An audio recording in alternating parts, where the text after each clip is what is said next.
So hello everyone and welcome to our Beginnings of Awakenings call.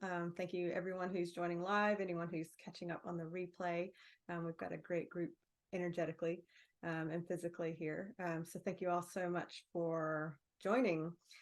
So we'll dive in just a moment, but what I wanted to do to start was just to take a moment and just allow yourself to be present and centered for this.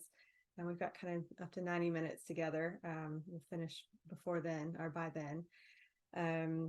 But this is an opportunity for you to just allow yourself to be really present, to be here with the group, with yourself, allowing all aspects of you to take in the information, to allow any healing or insight or anything that's ready to happen for you. So to start with, if you just, again, will just be a couple minutes, brief little meditation. So I invite you to close your eyes if you want to, and just take in a few nice deep breaths. And really allow those breaths to really move through your whole body. And if there are any parts within you that feel tense or heavy or tight or constricted, just allow yourself to really breathe into those areas especially. And just feel that energy starting to loosen off and soften.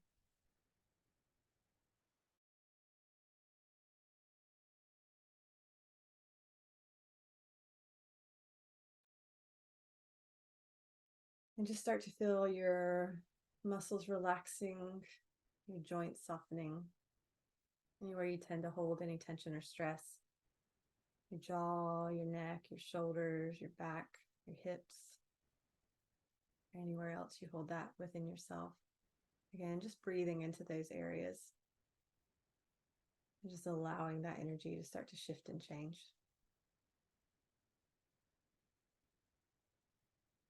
Just allow your nervous system to relax and calm. Any part of you that's feeling hypervigilant, on edge, waiting for something to go wrong, breathe into that and know that that's not the reality. That's just your body trying to keep you safe. It often doesn't have clarity on the present moment or what's really happening. You're just going to allow your nervous system to relax and your mind to calm.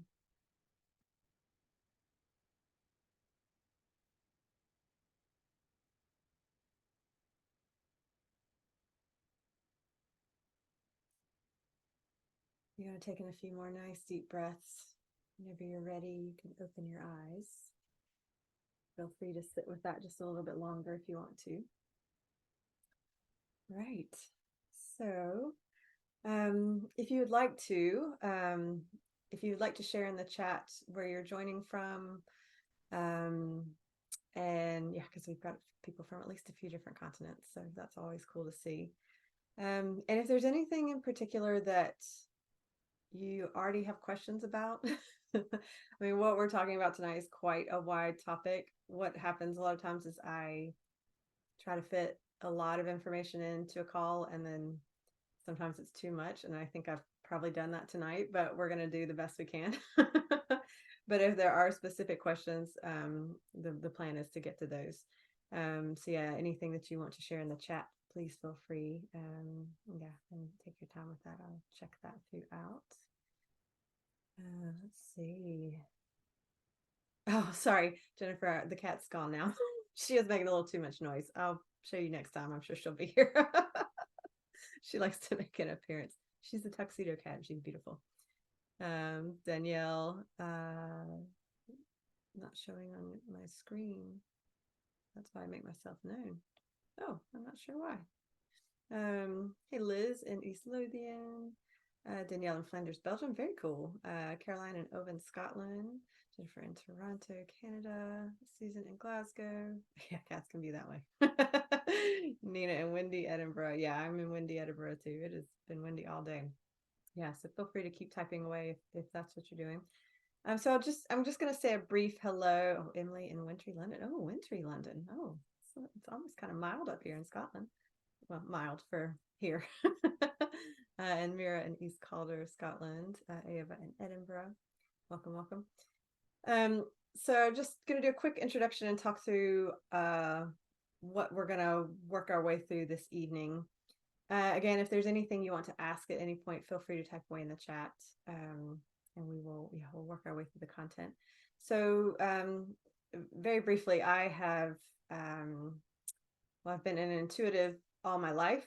Since childhood, I've been very intuitive, very tuned into the energy around me, very empathic and visual, and was always taking on the role of being the carer, the one that looked after others, the one that wanted everyone to be included and looked after. So of course I got into the field around addiction and homelessness and people with complex needs. And then through my own issues with migraines, which I realized later were actually an intuition issue, started down the route of learning more about healing and energy work and those awarenesses. And and have been working within that field. I left my job 11 years ago, shockingly. And so my background and training is in a few different healing modalities. But my real obsession is consciousness. And I think healing is a way to consciousness. It's one of the pathways there, one of the many, many pathways there. And for me, consciousness really boils down to awareness and how much can we as human beings, how aware can we actually be? Like in any given moment, how aware can we be not only of our human realm, our human form, what our human body needs, our relationships, what we are perceiving with our physical senses, the very rich world that holds us and surrounds us, but also what is beyond that in terms of energy and energetic form. Because we know that there is much more there than what our physical senses can perceive. And so for me, the notion of, if we really could allow ourselves to not just go back and forth between those two realms of the physical and energetic, but actually inhabit both and allow them both to be an integral and tangible part of our daily lives, not just when we're in meditation, not just when we're doing, a specific type of spiritual experience or, some type of ecstatic experience with music or dance, not just those moments, not just those peak state moments, but actually in our daily lives, how the quality of our lives would change and how we would just be much more awake and conscious and aware of the human linear timeline that we are living, but also the ripple effect of that and how we are impacting other human beings and how we are being impacted by them, how our stories weave and intertwine as we move in and out of these, but also what that means for us on greater soul levels.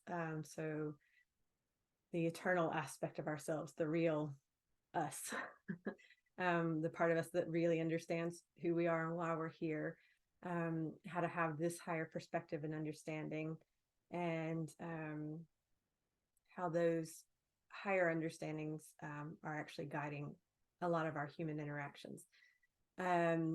And so one of the conclusions I've come to is that if we could actually operate within all of that, consciously and awake, obviously some moments not as easy to do that. I get it.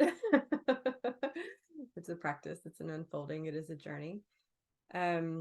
But that if we could do that, then we would have much more understanding, we would have much more clarity, healing would be easier, our lives would be easier, and we wouldn't fight things so much. We wouldn't actually fight. The term I use is Dharma. Dharma for me is applied purpose. So it's beyond, people may have an awareness of what their purposes are in life, of why they're here. They may not actually be inhabiting them or embodying them in all ways or in all the ways that they could. People are often fighting against their Dharma and their purposes. They're fighting against who they really are on deeper levels. But if you actually understood all of that and understood that that was why you were here, accepting that might be a great step towards making your mind healthier, your body healthier, all these aspects becoming healthier because you are in greater alignment on all of these levels. Yes. So hopefully that all sounds good. Y'all are ready to talk through those facets of it. But that's my kind of awakening in a nutshell, or what it could be at least. So, over the years, I've taught a lot about and been a student of healing, of what it is to understand the subconscious mind, what it is to understand the emotional bodies, what it is to be able to, again, understand the greater stories within that. I've done a lot of work with intuition, if you call that psychic senses. For me, they're interchangeable. I know some people like one word over the other, so please, whatever terminology sits well with you, use that one. I've done a lot of work around looking at conscious boundaries, and how actually this is really about conscious choice, and that the boundaries that we set are the choices that we're making every day, the yeses and the nos that we're saying consciously and unconsciously, physically and energetically, and how ultimately when we gain clarity on those conscious choices and make them conscious and make them real, this is when we become the creators of our lives, when we feel empowered in the way that we want to feel. And then I've been working a lot, oh gosh, it's been more than a few years now, because we went through a time warp the last few years. So I think in 2015, I really started to delve into ideas around initiation and cycles of beginning and endings, cycles astrologically through time, seasonally, our bodies, and really looking at the bigger pictures and the bigger meanings of those cycles and why they are there. The reality is that we're not meant to stay the same all the time. Life is meant to be cyclical. We're meant to go through different things. Otherwise, what's the point?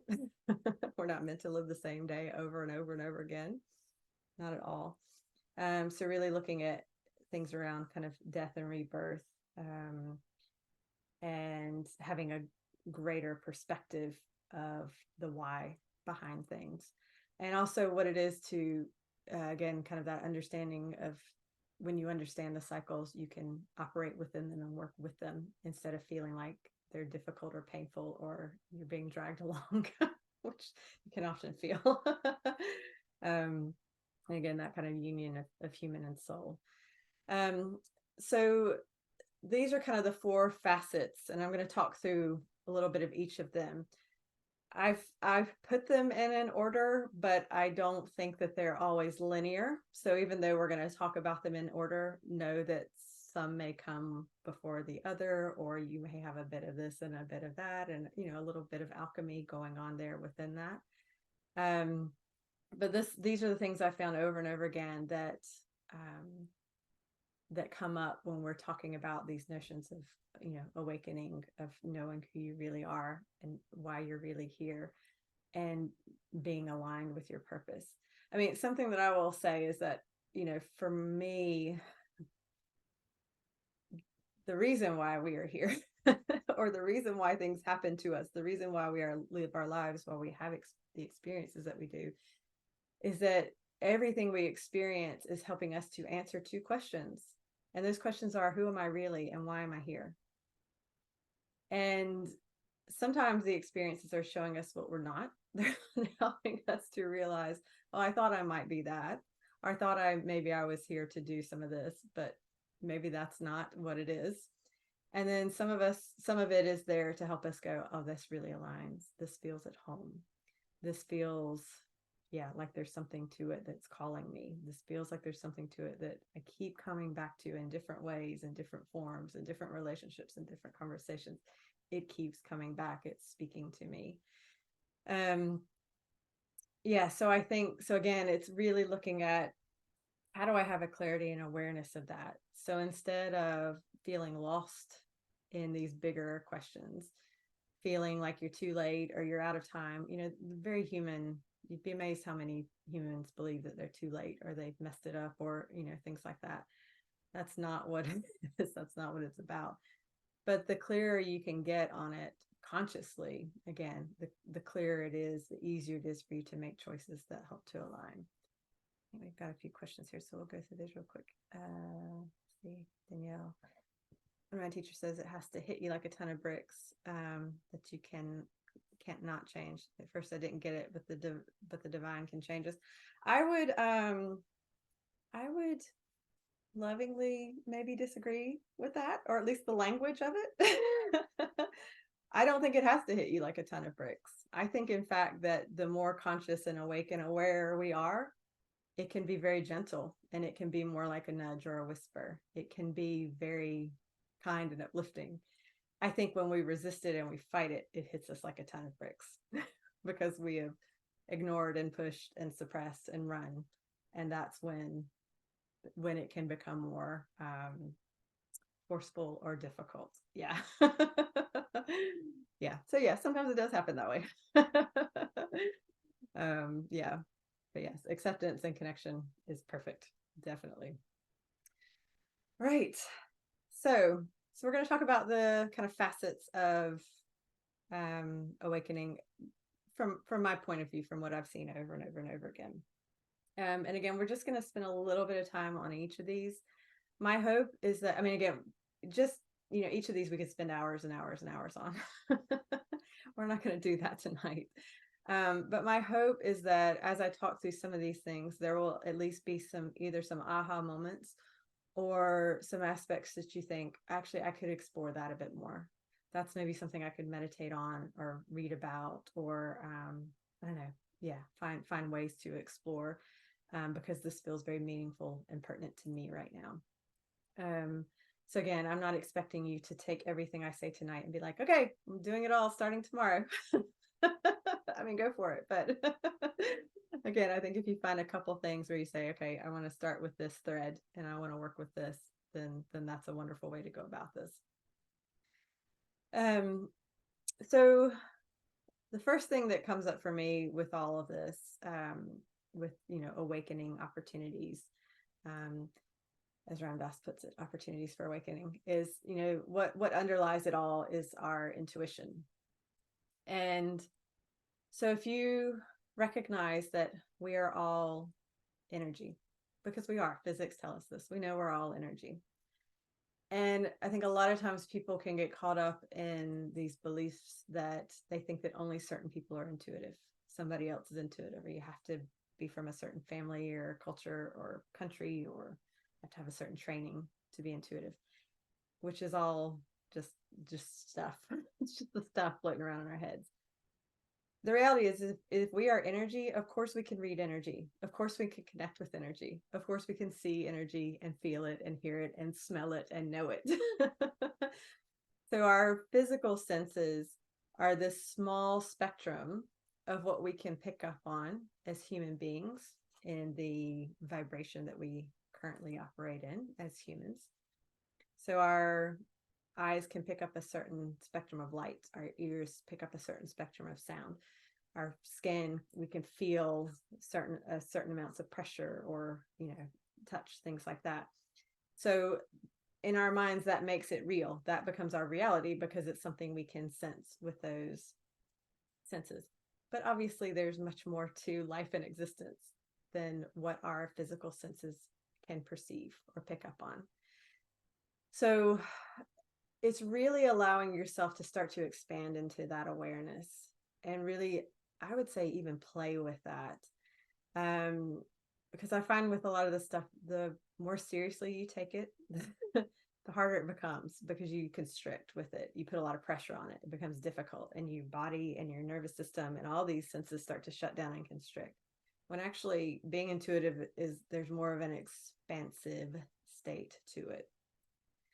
So a lot of this is really kind of, I don't know, playing with these ideas of your physical senses, but how does that extend into the energetic realm?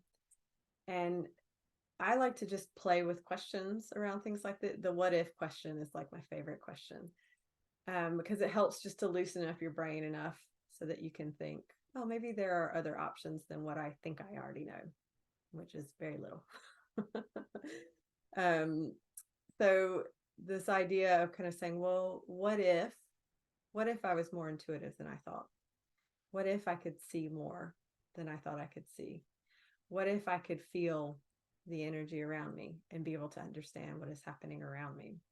What if I could do that and it became something that was more fun and more interesting and something that was incredible? So I know within this group, because any group that comes to any of my stuff or comes to any of these calls, there's a good chance you're probably highly sensitive. You may not be. If that doesn't resonate for you, ignore this. But a lot of people on this call will be highly sensitive. And highly sensitive people are people who are already tuned into their senses, but often find it overwhelming. They find it hard. They find it difficult. They feel overwhelmed with the sound, the light, with the noise, with crowds, with things like that. And so what happens is it's that constricting and that shrinking in. Yeah. So I feel that. So some of this is about kind of reframing and creating a new relationship with your senses, physical and intuitive, because essentially whatever you are doing physically, you're also doing on an energetic level. You're also doing it intuitively. It shows up on all levels in the same way. So if you are trying to dampen your senses and pull them in physically, you're doing that on an energetic level. So for me, what happens with that is that not only do you miss out on some of the really interesting things in existence in the universe that you may not pick up on with your physical senses, but it also means that you miss out on truth. You miss out on the bigger picture of things. So if you think, so what they say is that something along the lines that what we're able to pick up with our physical senses is like 10% of existence.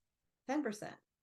So if you think of watching 10% of a movie, or like only 10% of the sound was coming through, or 10% of the color, or 10% of the story, that's a shitty movie, right? Like you wouldn't enjoy it, you wouldn't get much from it, you wouldn't know what was going on.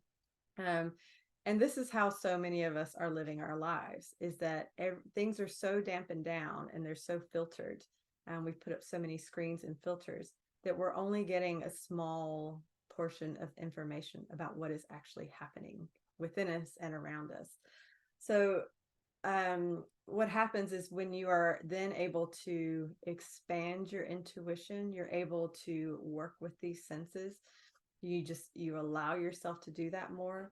What happens is you start to get the fuller picture of things. You don't just get your little perspective from your body, from what you are able to see in that moment. You're able to get the perspective of other people. You're able to get the perspective of what's happening, maybe what influences them from their past, from their family, from their culture. So time can expand. You're able to see the ripple effect of things that have happened way before you. You're just able to recognize and understand motivations and really the why behind things. So instead of getting caught up in your own little perspective where you've only got a small percentage of the information that's there, you really just get a fuller picture of what is actually happening. And what happens is when you get that fuller picture, you've got more understanding. So you're less likely to be triggered about that. You're less likely to take it personally. You're less likely to be hurt or feel hurt. You're less likely to just get caught up in your own stuff because you've only got one little perspective to play with. So what happens is that when you're expanding your intuition and you're able to receive this information and utilize it all, you get that much closer to truth, because truth is wholeness. Truth is the whole story. It's not just little parts of it. It's not just little perspectives of it. You hear people all the time, and this is my one thing I will say that I would love if the healing community and the conscious community would really change the language around this. I hear people say all the time, my truth is not truth. Your truth is your perspective, which you are really welcome to have. Like, have a perspective, have an opinion, absolutely. But what happens is when people start to say my truth, what they then start to associate that with is my truth means it is the truth. And they are forgetting that they haven't taken all the information into account. They're forgetting that they may be missing some information or some things that would actually change their perspective or change their mind or help them to navigate something much more gracefully. So I would encourage you, even if it's just you yourself, anytime you're saying my truth, really kind of saying, okay, actually, this is my perspective. And actually, is it the highest perspective? Is it the full story? Or is there something here I could be seeing from another vantage point that would help to inform me better? So as you're able to expand with your intuition, as you're able to utilize that more fully, the closer to truth you get, the easier it is for you to have clarity on the choices to make the next step forward. The easier it is for you to identify what within your life really aligns with who you are, with what you want to be doing, with that Dharma, with that purpose, and being able to move with that. So physically, it starts with the nervous system and our physical senses. But that also extends into the energetic realm and what we are perceiving beyond our physical senses. One thing I want to add too is that we are receiving information energetically all the time. We are picking up on other people's belief systems, their emotional state, the things they're projecting out about themselves, some of it true, some of it not. We're picking up on memories from the land, imprints from our homes, people who've been in our homes before, different timelines, different generations. Like there's so much that is going on around us and within us all the time. So it's really just, again, recognizing that the world is often more complex than we think, or that we want to make it. Our mind wants to just strip it down to one little thing so we can be right. That's what our minds want to do. And anytime you're really convinced you're right, I would say that's an invitation to move into your intuition and get some more information about that. Mira, it can feel overwhelming when opening up to other energies, especially if they're negative. So I'm going to throw in another option there as well.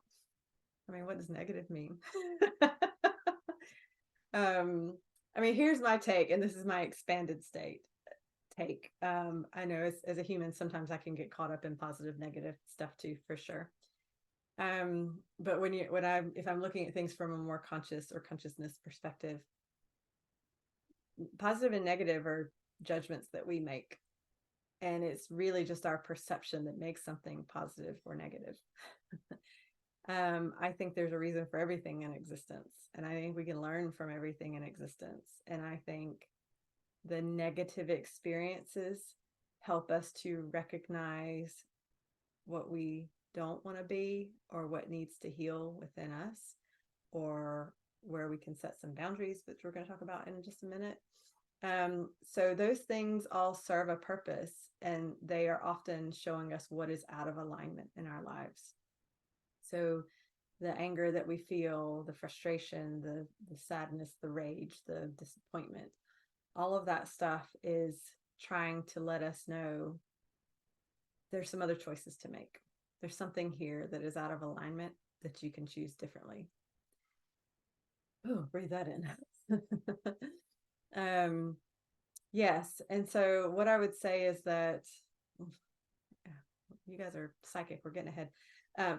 We'll talk a little bit more about this with the healing stuff, but the reality is that the more healing you do, the less you are triggered by negative stuff in your life, the more you can just recognize it for what it is.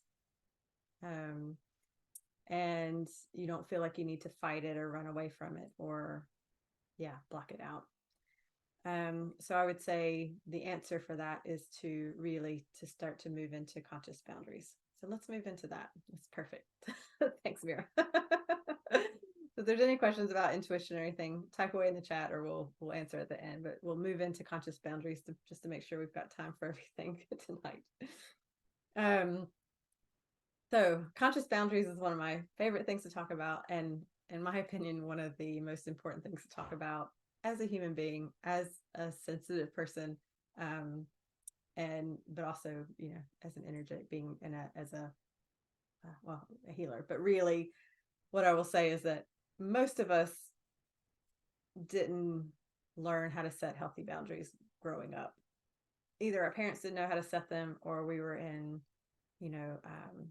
there were societal norms or cultural norms, or that where maybe that wasn't valued or wasn't, or just wasn't shown or modeled in very clear ways. So most of us are figuring out healthy boundaries as we're working through them.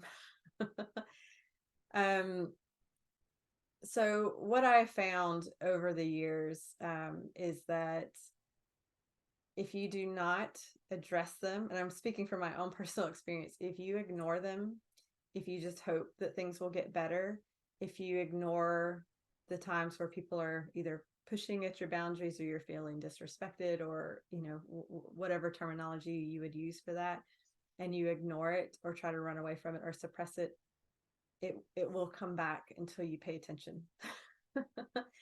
And you see this all the time online, where people say, they're like, oh, well, if someone is rude to you, just cut them out of your life.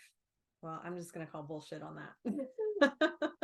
Now, I'm not saying, look, if someone's being abusive, yes, there's a time and a place for you to say, no more, we're done here. I'm not talking about those instances. I'm not talking about the extremes. But what I am saying is that what will happen is, if you start to just cut people out of your life, anyone who pisses you off, who makes you mad, who says something you don't like, you just find somebody else that pushes that same button. Somebody else will come into your life to help you recognize where your issues are. And it's not done as a the universe being mean to you, or like having these lessons that are being pressed upon you that you're made to do. I mean, the reality is that, this is for, because if you're saying, okay, if you are saying, consciously or unconsciously, I want healthy relationships. I want relationships that are based in love. I want relationships that are based in respect. I want relationships that are based in honor. I want relationships with good communication, where we are honest with each other. What will happen is that the universe, or God, or whatever term you want to use there, will say, okay, here's all the relationships that you've got right now that don't have that. So you need to do something about it.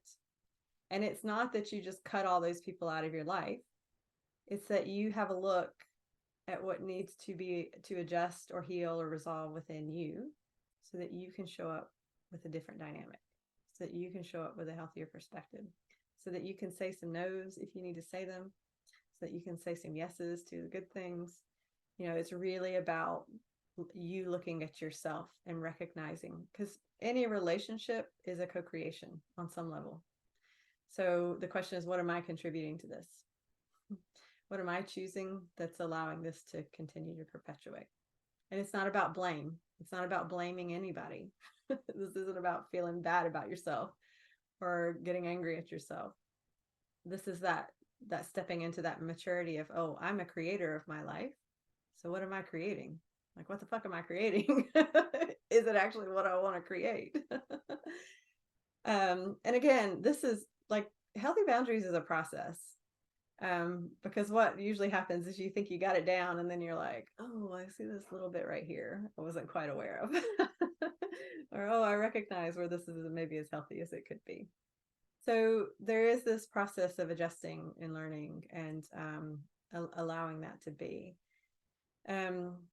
But it really is, I think, if you really get to your values, the quality of life that you want to have, the quality of the relationships you want to have, when you start getting really clear on that and showing up in that way, the boundaries automatically start to change.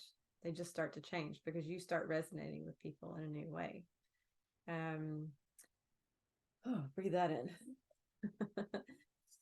So really, this is the yeses and the nos that you're choosing consciously and unconsciously all the time.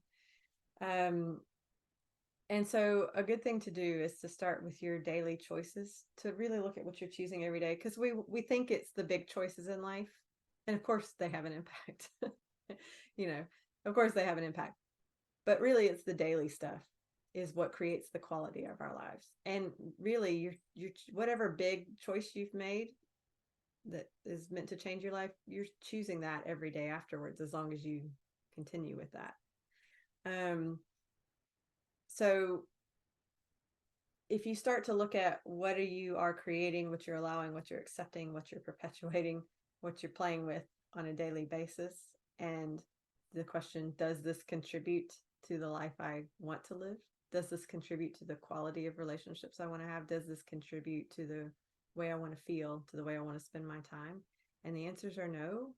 That's where you start clearing out your life. So that can be your choices and behaviors. That can be what you consume, the way you move your body, what you feed your body, what you read, what you watch on TV. Who you spend your time with, the way you spend your time. That's all the daily stuff. And again, that question of, does this contribute? Does this contribute in the way that I want it to? Does this contribute to the quality of life that I want to live? I find to be one of the best answers or best questions to ask myself, because it just helps to bring some clarity into that. The answer is no, it can go. And what I will say as well is that, we touched on before this feeling of, being highly sensitive and feeling overwhelmed. If there's overwhelm in your body, in your mind, in your life, it's a boundary issue. Your intuition, all these senses are saying you're doing too much, you've got too much going on, or you're choosing things that don't align and that are not healthy for you. It's time to say no. So with the boundaries, oftentimes no is the first thing to learn. It's what am I decluttering, releasing, letting go of? What am I saying no to in my life? People want to dive into figuring out what their purpose is and where they're supposed to go and making all these plans, but they're so overwhelmed with what's going on in their life that they struggle with that. So the first question is, what do I start saying no to? And if your physical space is cluttered, if your mind is cluttered, if your space is filled with things, again, that don't contribute, that don't feel like you, that don't create the feeling that you want to have around you, those are the no's. Those are the things you start to release, the things you stop doing. The stuff that you really start to release from your life and from your energy field. And it's when you have a bit more spaciousness and your nervous system calms down and your body calms down and you can actually see what's going on around you, then it becomes much easier to figure out your yeses. It becomes much clearer and easier to say, okay, yes, I feel like this is a direction, or this is a new hobby I'd like to try, or job, or whatever the cool things could be that you could introduce. But people all the time are saying, oh, I want to do this, but I'm exhausted. I'm like, great, you got to let go of something first. And it could just be the shit you already want to let go of. It doesn't have to be a sacrifice of something that you really love. It's probably, I could probably guarantee that there's stuff that you don't want to be doing, things that are taking up your time and your energy and your focus. You just got rid of that. I can already feel that energy shift. Then that's what would make the difference. And people talk a lot about wanting to live in states of flow, and about wanting to feel aligned, feel healthy, feel like they're, able to move through things, build some momentum, create some cool stuff. It takes healthy form to create flow. So if you think of the rivers of a bank, if the bank's not there, the water just flows out wherever. It doesn't do anything. It doesn't get to where it's supposed to go. That channel goes. So it's about you creating those choices and saying, what are the structures, the choices, the things that I put in that help me move into flow. And if I'm choosing things that are disrupting that, or causing the banks to erode, or just setting up a roadblock or a dam, that's the stuff that I take out. So it's through making these conscious choices, right? Through making these conscious choices. This is when we step into that feeling of being the creator of our lives, of feeling empowered, of feeling like that things aren't happening to us, that we are creating our life. We are creating what we want to have. So anytime people are stepping into that feeling like things are out of control, they don't have any choice, they're not able to do it, they're not able to choose, that's because they're not making the choices to do things differently. And if you wait for life to change things for you, as we were saying before, sometimes that's when it becomes painful and difficult. Because it really is about being conscious with it, and taking responsibility for yourself and making those choices.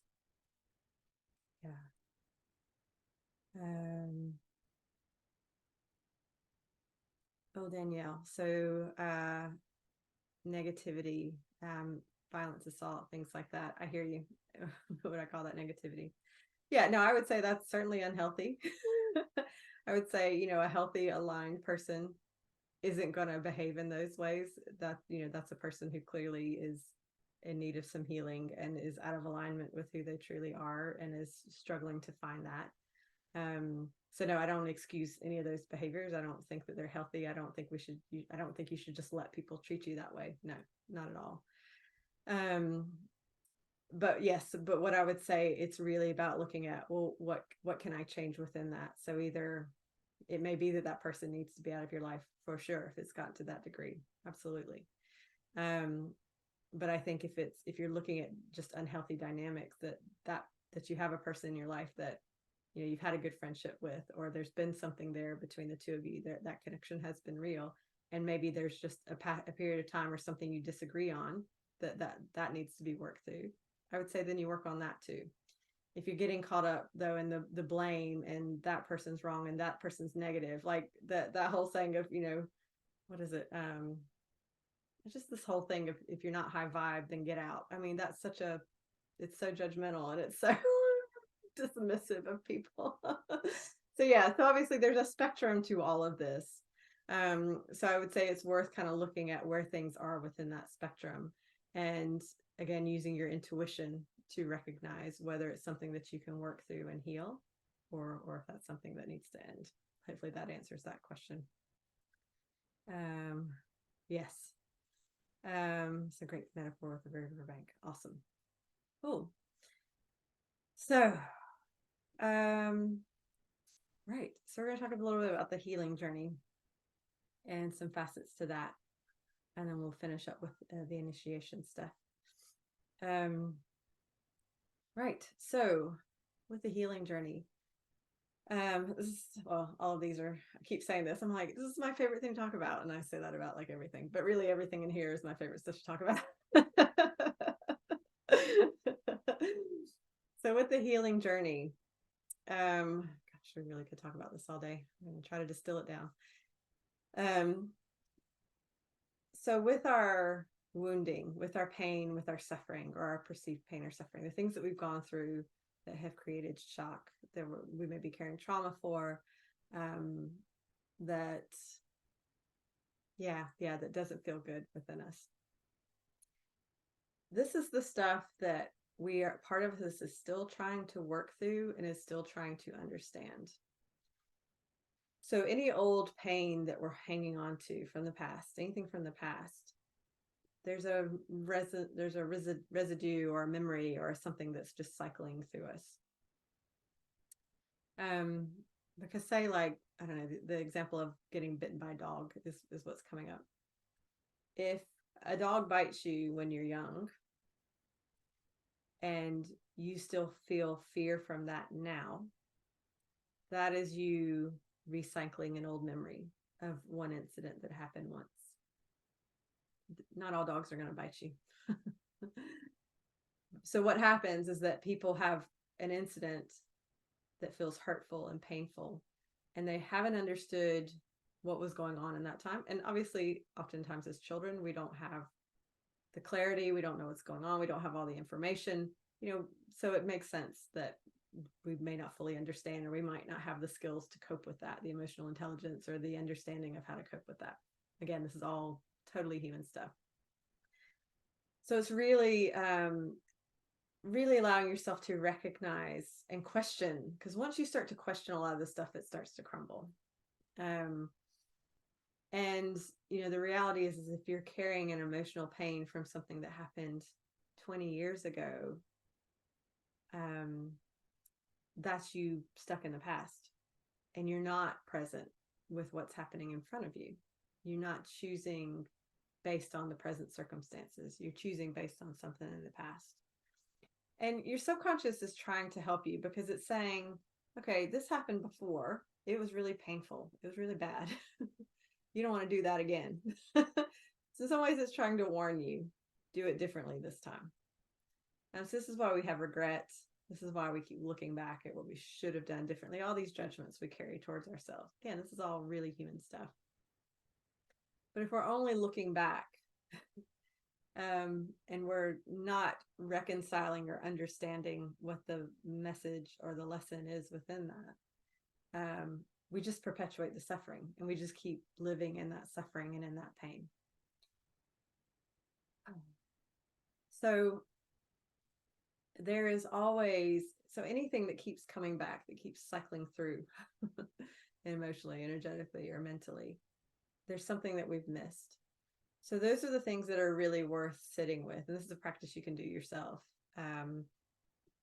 is saying, okay, what was there? And your intuition is going to help you with this. What happened in that situation?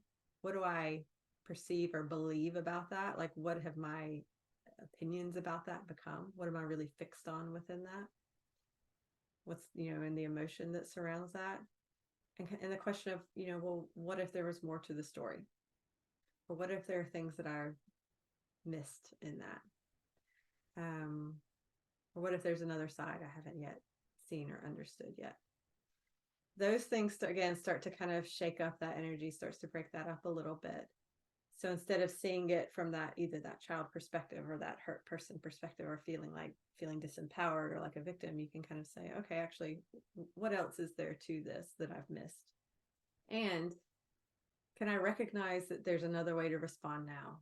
Like, as I am now, who I am now, I could respond in a totally different way. And it would feel different, and it would look different, and the outcome would be different. So like an example that comes up is I was mentoring on a program this summer for the Flow Genome Project, for their leadership program, which is great. And the short story is there was a person who came in late.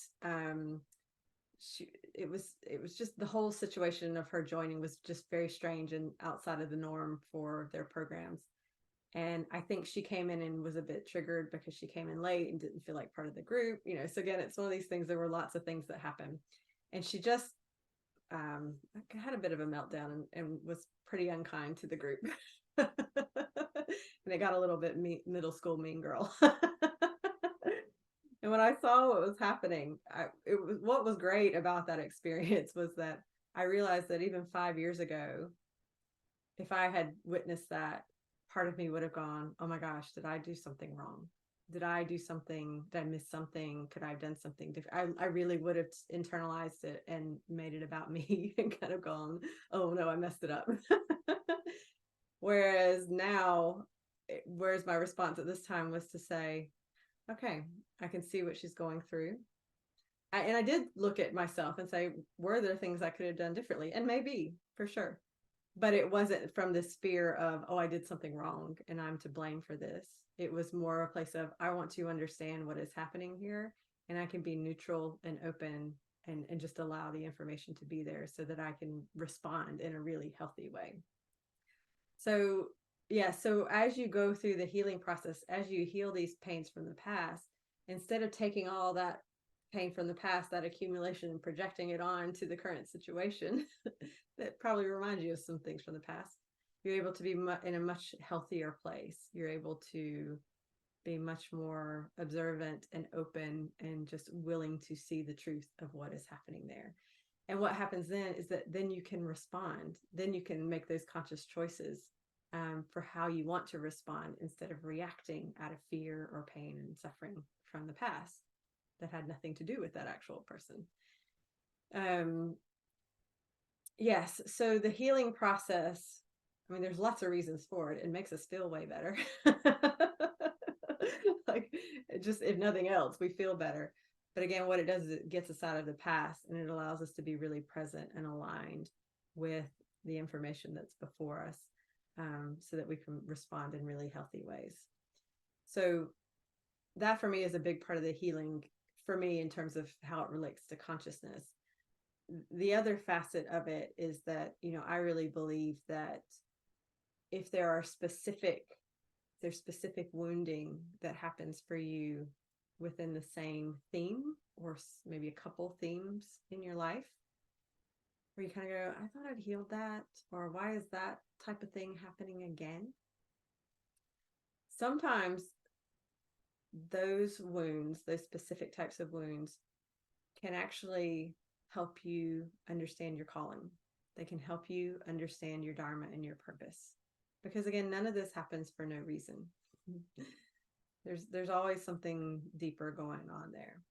So I know for myself, growing up as a very intuitive child, highly sensitive, feeling overwhelmed, everything that went along with that, I really had a hard time being around people, because it just felt like too much. I could feel everything that was going on, felt inundated. There's too much information. I didn't know what to do with it. And obviously as a child, I didn't understand it. I didn't have the language to talk about it. I didn't know how to express it. I just thought that was normal. I think to a degree it is, but yeah, it was very extreme for me. So I built a lot of barriers. I built a lot of walls. I developed migraines and IBS issues. Like, all these things developed physically and emotionally because of that sensitivity, that extreme sensitivity. But once I worked through that stuff, once I healed those issues and learned how to utilize my intuition as like a real tool for myself to enhance my life, that's changed my life. It's changed how I relate to myself, how I relate to other people. It's changed how I show up in the world. And it's also a big part of the way I'm of service in helping other people, because I've been through it and I know it and I understand it. I can help people through that. But it took me actually going through it myself and healing it so that I could show up in a place of, more kind of grounded neutrality. So I wasn't getting caught up in my own stuff with people. I could show up just in a really healthy space with them. So I know a lot of that wounding, and my healing process with that is also how I am of service to the world. That's a big part of what I do.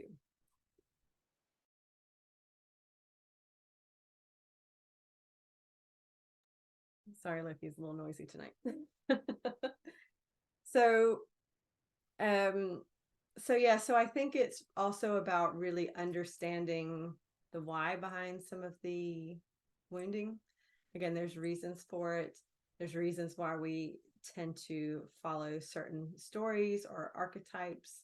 I mean, a lot of this is within the collective consciousness too. Again, this is something we could talk about all night. But when we start to understand the stories of our lives, and whether it's a story we actually need to continue to perpetuate. So a good example is, there's people who are leaders who are of service to the world. That's a really strong archetype. They can be pioneers. They can, have a lot of courage. They're on a mission. They have things that they changes they want to make. But any of these archetypes or stories, there's a shadow side to it. And so the hero can slip into the martyr. And nobody wants to be the martyr. Like, that's not the story you want to be living. And so a lot of times people are kind of dancing these lines or slipping into shadow sides of these stories. And it is because they can resonate with an archetype, they can resonate with the energy that's there, but they need to have some healing within that, so that they're not slipping into the shadow and not getting caught up in the kind of the pitfalls or the, you know, the issues around that. Yeah, so it's really about, yeah, just understanding those themes, the running themes throughout your life, and where the themes of those wounding, the themes have been. Because really, honestly, truly, if you really go in and heal that stuff, you show up in a different way. You show up in the world in a different way. You show up in your work, in your family, in your relationships, in a much clearer, more aligned way. And that can make a massive, massive difference. Again, it just means you show up more present and more here. Yes. So we'll touch on the initiation bit last, and then we'll do a little meditation just to kind of get some healing in and wrap things up before the end. So the initiation process for me is really kind of the process of becoming. And these are the journeys in life. So again, we know that there are cycles of life and death. There's cycles of seasons. We have cycles within our own bodies, within the transits, the cosmos. So we are continually a part of many, many, many cycles. I mean, you can even look at cycles of lifetimes and ancestry and things like that. So we are living, breathing cycles, and they are moving through us and within us, and we are moving with them all the time. And that's what I think makes things so interesting, is that people want to be really, they want to try to keep things the same. They want to just keep things still and not moving and not changing and not evolving. And it's just not possible. And that is actually one of the things that creates the most suffering for people, is when we get really fixed on how something's supposed to be, or we're scared to let it evolve. That's when we feel like we're getting dragged along, or where things are becoming problematic or difficult or painful. So really starting to create some awareness of what are the cycles I am moving through right now, whether it's a specific cycle within your life because of your age, or I don't know, whatever you're going through in terms of your own learning, your own growth. Also, you know, karmic cycles and the things that you are healing, the things that you are wrapping up on some energetic levels, because you are doing the healing work and finishing up karmic cycles. Again, we could talk about this all night. We won't do that. But one of the biggest things that I would like to emphasize tonight for sure is really looking at cycles of death and rebirth, and kind of endings and beginnings. And you know, people, I talk to people all the time, and they're really excited about a new beginning. They're really excited about a fresh start. They're really excited about something new. And this goes back, this ties in definitely with the conscious boundaries. New beginnings start with an ending. It starts with a death. It starts with something finishing. Because if you don't have space for something new, it can't come. And you can fight and try to cling on to things. And again, this is a natural, it's a human thing. We hang on to things, to labels, identities, relationships, anything that we think will give us a job or a role, or will tell us who we are or who we think we're supposed to be. So again, these can be jobs, these can be relationships, yeah, anything and everything, things to do with your appearance. I mean, it's amazing, the labels and the roles that we hang on to over time, not even consciously being aware of it. And so we wait and wait around for something new to happen, but we don't create a space for it to give birth, for it to happen. And we have these big emotional hangups and heavy beliefs around endings and deaths. I mean, I use the word death because I want people to, I think it would be healthy if people start redefining their relationship with what that word means. And just because things end doesn't mean it's a failure. It doesn't mean you've done something wrong. It doesn't mean that something has gone bad. It just means that it's time, that any cycle you're moving into requires something different. Ooh, breathe that in. And I think if we really allowed ourselves to understand that on some more fundamental levels, consciously and unconsciously, we would judge it less. We'd be less afraid of it. We would have less of a problem with it too. So it might be worth just kind of playing with this idea or meditating on this yourself over the coming days and weeks. We've just finished Scorpio season today, which is Pluto, and all the stuff I'm talking about right now are Pluto cycles, the death and rebirth, endings and beginnings, the cycles of life, the cycles moving through us. We've had a month of it. Hopefully you've been able to work through some cool things.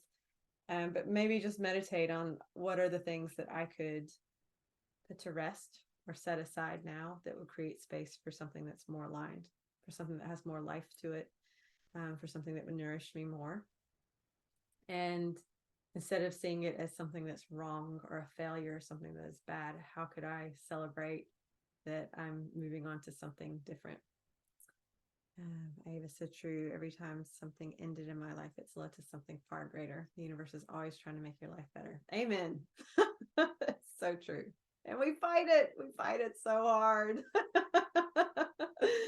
We drag our feet. We make it so difficult. Yeah. Again, it's all human stuff. It's all the subconscious trying to give us a role and an identity that it thinks will work for us. It's all so human. But yeah, if we can allow ourselves to work with that. And what happens then is that as we shed those layers, we actually become more aligned with who we really are. We move into deeper alignment, and we see from a higher perspective. So I talk about initiation and becoming the elder. Becoming the elder means you are able to see from a higher perspective because you're not so caught up in your own drama. You can't see the bigger story. And you can't see the impact it's having on yourself and other people.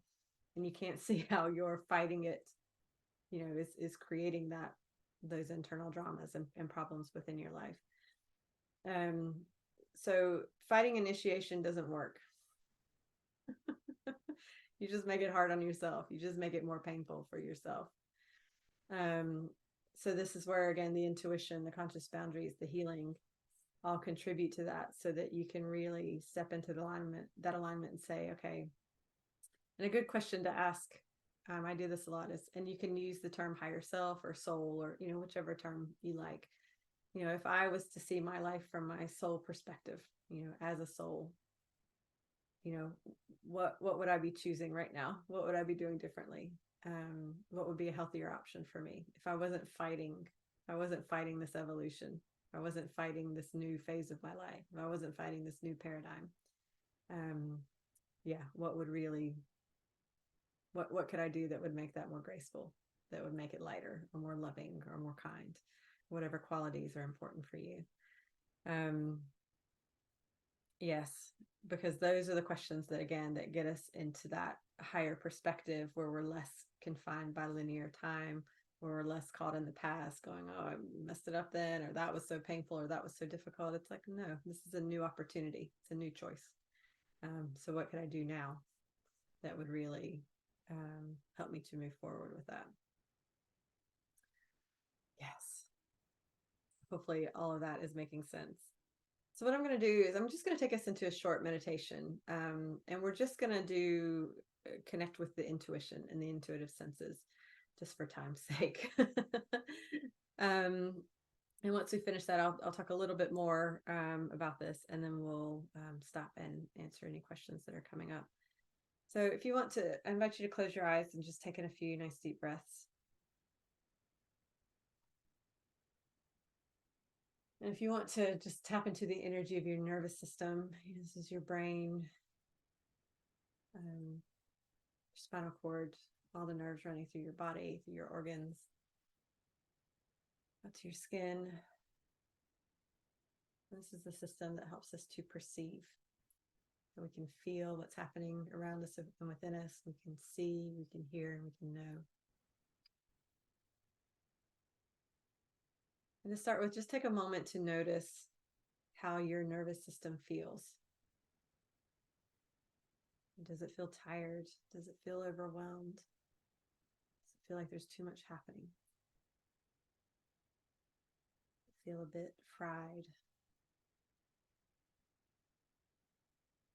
Or does it feel like you tried to disconnect it or shut it down or suppress it?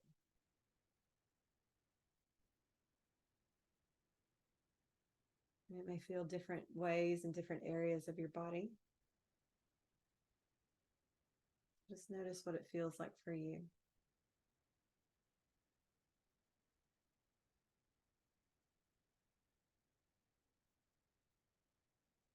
And just imagine that your nervous system, you just feel a bit cooler, a bit calmer.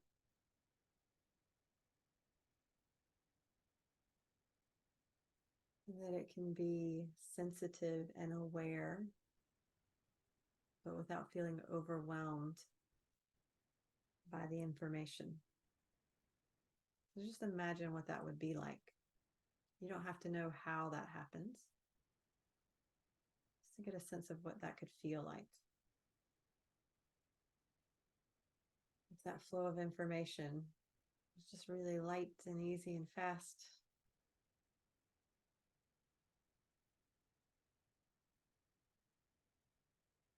That your brain could process all of that. You could understand what was happening around you and within you. And that it could just be easy for you to receive the information.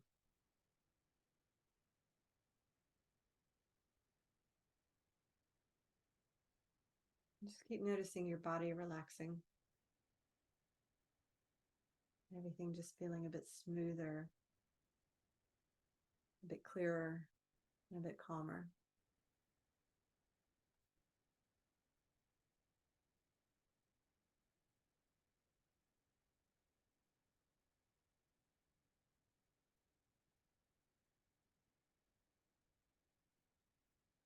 If there's any pain that you're holding on to within your nervous system, you can imagine that that's being turned down or released or resolved. It's just old pain anyway.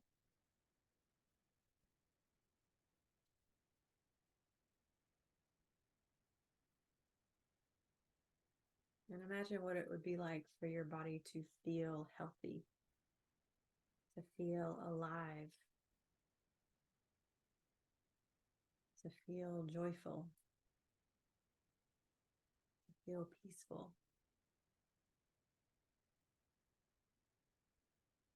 Just allow yourself to experience those feelings right now. Your nervous system already knows them. And just remember.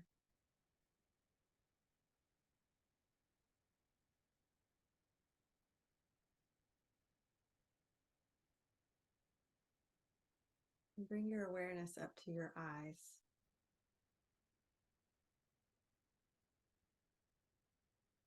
This is for your physical sight, but also your intuitive sight. Again, just start to notice how your eyes feel.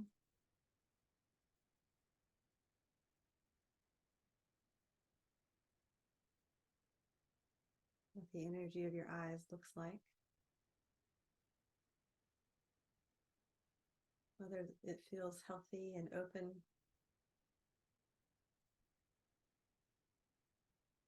Maybe it feels heavy, hot,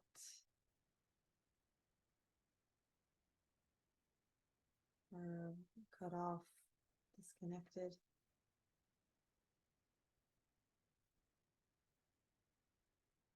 Get a sense of what the energy is like there.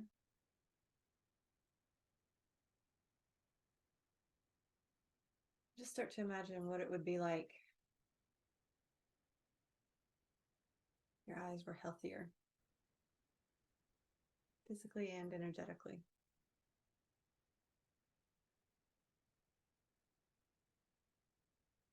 You could really allow yourself to see truth.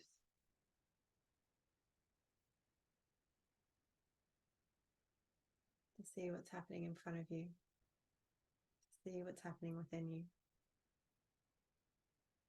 without it being overwhelming or scary.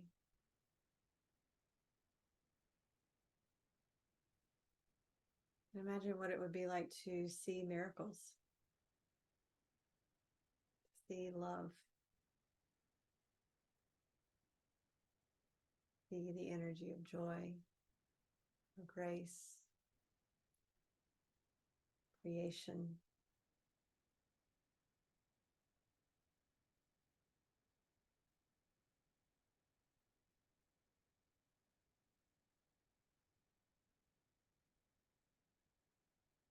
And then connect with your ears. Again, noticing what your ears feel like physically, energetically, whether they feel closed off, sound dampened down.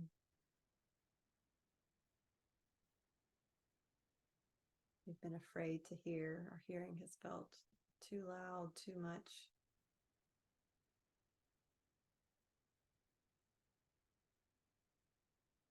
Just allow yourself to imagine what it would be like.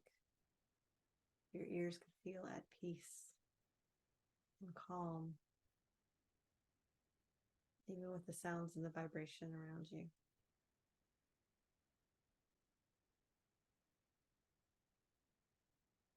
They could hear the information, receive the information without being overwhelmed by it. Just allow your ears to get a sense of what that could feel like for you.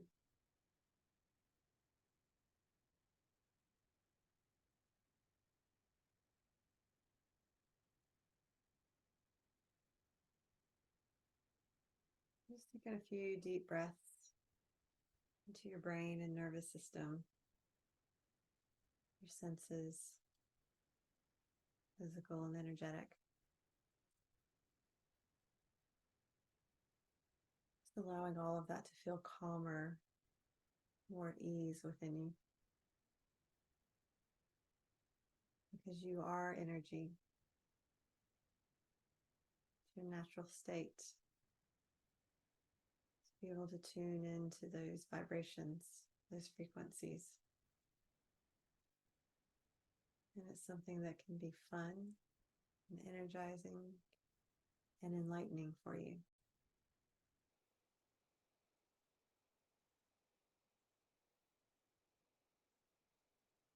You could just take a few moments to play in the possibility. What if it could be easier? What if it could be lighter? What if I could enjoy it more?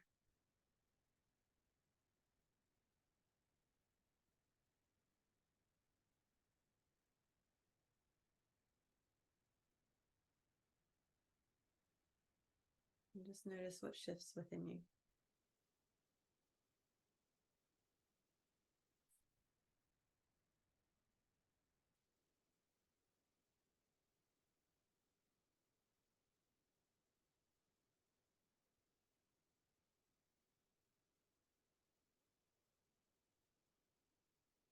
Taking a couple nice deep breaths.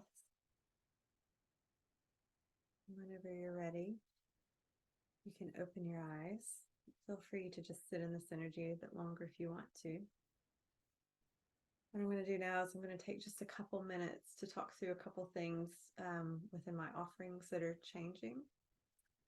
Just a couple minutes of that, and then we'll wrap up and then do some questions. So just very briefly, I wanted to share that actually my whole offerings, everything has changed pretty much in the last few months.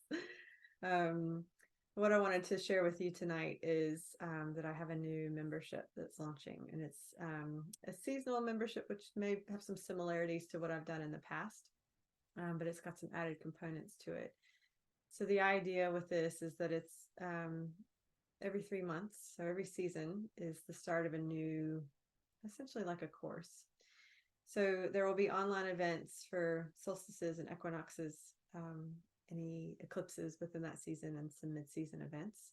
that are a part of that, for you to join, to get you into the cycles of initiation, that rhythm and that flow, those natural cycles of life.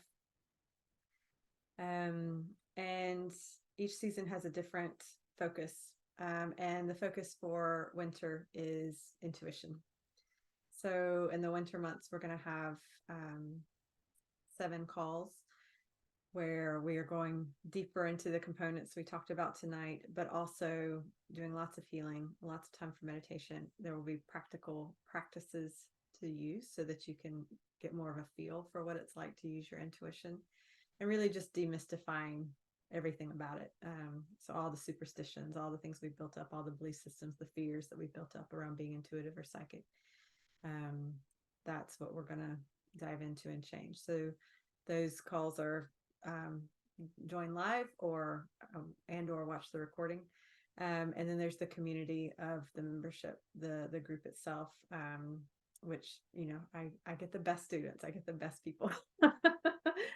So the opportunity to connect with other like-minded beings within that, and play, and enjoy that. So there's an option to join just for the winter. You can come in and out for whichever seasons feel most aligned for you. If there's certain ones that called you, or you can join for the whole year. So there's options on my website. You can read through that.